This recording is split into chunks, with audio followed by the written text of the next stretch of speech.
3 new Springbank releases, Bruichladdich relaunches the Port Charlotte range, Redbreast DreamCask, and more.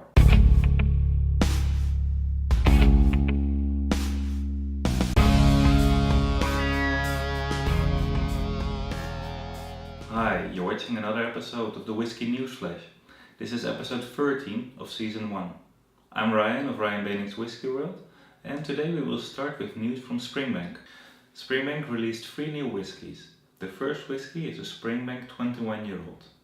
The whisky matured for 70% in rum casks and 30% in ex-bourbon casks. The whisky is bottled at 46% ABV. Then there is a Longrow 18 years old.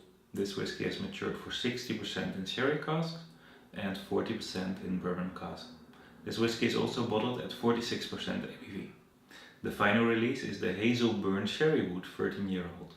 This whisky has matured in Oloroso sherry casks. The whisky is bottled at 47.4% ABV. The whiskies are now available in the UK and the rest of the world will follow soon. Our next story comes from the Glenlivet.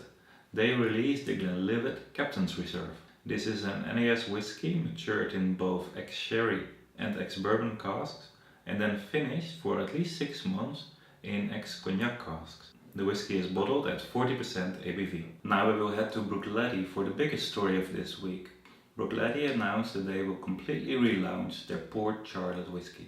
For 2018, the distillery plans 4 new releases. The first release is the Port Charlotte 10-year-old. It's not the first time Bruichladdich releases a 10-year-old Port Charlotte, but this will be the first time that it will be part of the core range. The whisky will be bottled at 50% ABV, and next to the regular version there will also be a travel retail version in a liter bottle.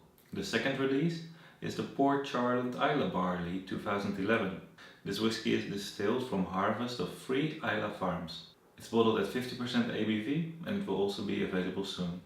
Later this year, Bruichladdich will follow with 2 more releases. The Port Charlotte MRC01. This whisky was distilled in 2010 and then matured in casks from the Bordeaux region. This whisky is bottled at cask strength 59.2% ABV. The other release will be the Port Charlotte MC01. This whisky was distilled in 2009. The whisky matured in Marsala cask, is bottled at 56.3% ABV and will be exclusive to travel retail. So the 4 releases will be bottled in a new bottle design and I can't wait to see what the future will bring. We continue with news from BenRiach. The distillery announced a new release exclusively for travel retail.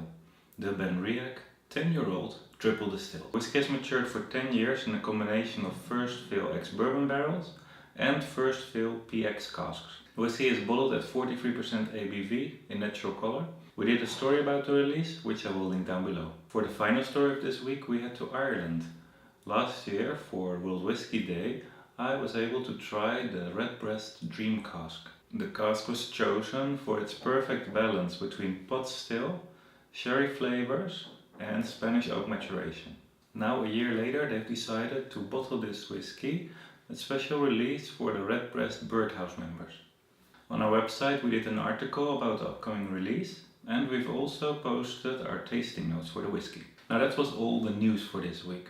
I've also uploaded my whisky selection for this month. I highlight 4 whiskies. The Aughantoshan 12-year-old, the Glenlivet Nadura peated cask finish, the Highland Park 13-year-old, bottled by Gordon & MacPhail for their Connoisseur Choice range, and the Cavalon Solist PX cask. I will link the individual whiskies below, but you can also check them out in my article. Finally, I also want to point you towards my new whisky review. I reviewed the 10th edition of the Zwolse whisky. You can find both the written review as my 2-minute review online. Thank you for watching the Whisky Newsflash. Let me know what you think by commenting down below or by giving a like. If you have any news to share, please contact me at whiskyworld@ryanbenriach.com and you can also contact me at Twitter, Instagram and Facebook at rbwhiskeyworld. Please subscribe so you won't miss any episode. But if you missed last week's episode, you can find it right here. You can also find my new 2-minute review of the 10th edition of the Zwolse whisky right here. Have a great day and enjoy your whiskies.